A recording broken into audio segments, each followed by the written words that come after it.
மது அருந்துதல் உடல் நலத்திற்கு கேடு. மது அருந்துதல் நாட்டிற்கு, வீட்டிற்கு, உடல் நலத்திற்கும் கேடு விளைவிப்பதாகும். குடியை கெடுக்கும், குடிப்பழக்கம் உடல் நலத்தை கெடுக்கும். அனைவருக்கும் வணக்கம் மக்களே. குடிப்பழக்கம் உடல் நலத்திற்கு கேடு. ஒவ்வொரு சாராய பாட்டிலையும் கீழே எழுதியிருக்கக்கூடிய வாசகம் இது.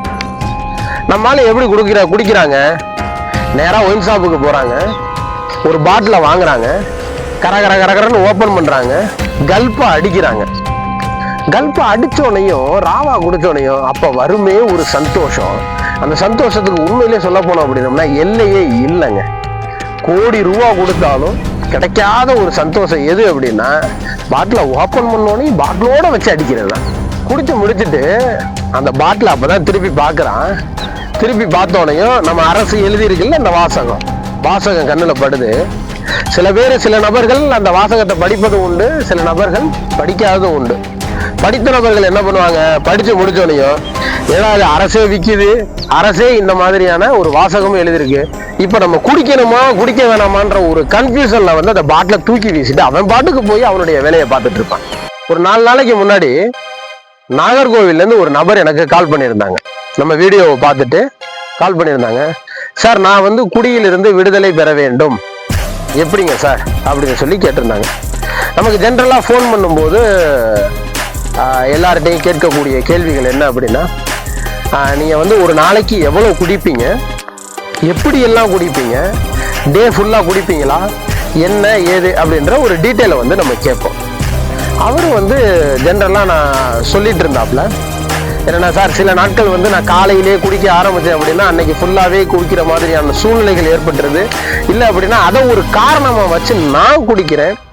ஒரு சில நாட்கள் வந்து நான் காலையிலேருந்தே குடிக்காம இருந்தாலும் கூட சாயந்தரம் 6 மணிக்கு மேலே ஆணுச்சு அப்படின்னா குடிக்கக்கூடிய ஆர்வம் தன்னாலேயே வந்துடுது சார். நான் வந்து எப்படியா இருந்தாலும் டெய்லி நான் குடிச்சிட்றேன் அப்படின்ற மாதிரியான ஒரு ஸ்டேட்மெண்ட்டு கொடுத்துருந்தாங்க.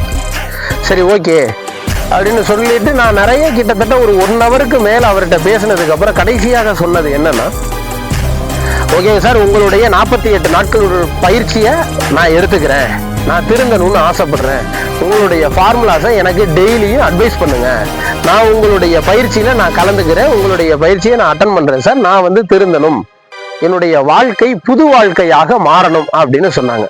சரி, ஓகேன்னா அது வரைக்கும் நல்லா தான் போய்கிட்டு இருந்துச்சு. கடைசியாக ஒரே ஒரு கேள்வி ஒன்று கேட்டாரு. என்ன அப்படின்னா, சார், அரசே மதுபானத்தை விற்கிது, அதை குடிக்க கூடாதுன்னு சொல்றீங்களே, எப்படி சார் எங்களால இருக்க முடியும்? அரசு அனுமதி பெற்ற பார் அப்படின்னு சொல்லிட்டு எங்களை குடிக்கிறதுக்கு கூப்பிடுறாங்க, நாங்க எப்படி சார் குடிக்காம இருக்கிறது அப்படின்ற ஒரு கேள்வி ஒன்று வச்சாரு.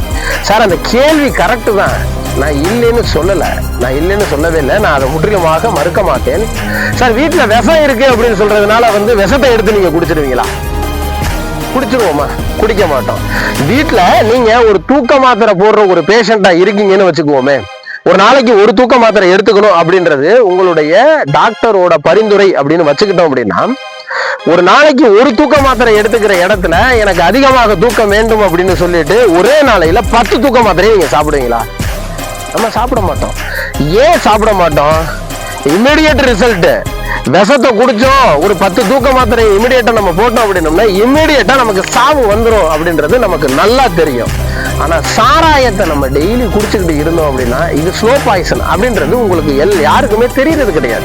இப்படி நம்ம டெய்லி குடிச்சிட்டு இருந்தோம்னா, இல்ல ஒரு நாள் விட்டு ஒரு நாளே நம்ம குடிச்சிட்டு இருந்தாலும், இந்த உலகத்தில் நாம் வாழக்கூடிய நாட்கள் இருக்கு பாத்தீங்களா, இந்த உலகத்தில் நாம் வாழக்கூடிய ஒரு அழகான வசந்த காலம், ஒரு அழகான நாட்கள், ஒரு பசுமையான நாட்கள் இருக்கு பாருங்க, அந்த நாட்கள் அப்படியே குறைஞ்சு போயிடும். ஒரு உதாரணத்துக்கு சொல்ல போனோம் அப்படின்னா, ஒரு மனுஷனுடைய ஆயுட்காலம் ஒரு 75 வயசு, ஒரு 80 வயசு வரைக்கும் அவங்க உயிரோடு இருப்பாங்க அப்படின்றது இயற்கையினுடைய விதியாக இருந்தால், அவங்களோட அந்த ஆயுட்காலம் ஒரு 10 வருஷமோ 15 வருஷமோ அப்படியே குறைஞ்சு போயிடும். நல்லா யோசிச்சு பாருங்க மக்களே, நம்ம குடும்பத்தோட சந்தோஷமாக இருக்கக்கூடிய நாட்களையும் வருடத்தையும் இந்த அற்ப சந்தோஷத்தினால ஒரு 15 வருஷம் ஒரு 10 வருஷத்தை அப்படியே நம்ம குறைக்கணுமா? உங்க எல்லாருக்கும் ஒரு உண்மை ஒண்ணு தெரியுமா? மார்ச் 31, 2025 இந்த வருடம் இந்த தமிழ் திசையினுடைய புள்ளி வரத்தப்படி தமிழகத்துல மட்டுமே 1,12,00,000 பேர் போதைக்கு அடிமையாகி சிக்கி சீரழிஞ்சு சின்ன பின்னமாகி அவங்களோட குடும்பம் எல்லாமே ஒரு அவல நிலைக்கு தள்ளப்பட்டு உள்ளது. இது எல்லாமே எப்படி சரி செய்யறது? இது எல்லாமே எவ்வாறு சரி செய்வதற்கு சாத்தியமாகும்? இவங்களை எல்லாம் ஒரு மருந்து கொடுத்தோ மாத்திரை கொடுத்தோ இல்ல ஏதோ ஒரு பொடியை கொடுத்தோ திருத்த முடியுமா? இல்ல இவங்க அப்படியே மாறிடுவாங்களா? சத்தியமா மாற முடியாது, சத்தியமா மாற்ற முடியவே முடியாது. இவங்களுடைய லைஃப் ஸ்டைலு, உணவு பழக்க வழக்க முறைகள், இவங்களோட மனசுல இருந்து சரக்கடிக்கின்ற எண்ணத்தை தூக்கணும். சரக்கு அப்படின்ற ஒரு இமேஜை கட் பண்ணி வெளியில எப்ப தூக்கி எறிகிறோமோ அப்பதான் இவங்களை திருத்த முடியும். அது நம்ம பயிற்சியால மட்டும்தான் முடியும். யார் ஒருத்தவங்க 48 நாட்கள் நான் சொல்வதை கேட்டு நம்ம பயிற்சியை முறையா எடுத்துக்கிறாங்களோ அவங்க 49ஆம் நாளில் இருந்து குடிக்கின்ற எண்ணமே வராது, குடிய தொடவே மாட்டாங்க. அதுக்கு நான் கேரண்டி. நன்றி, வணக்கம்.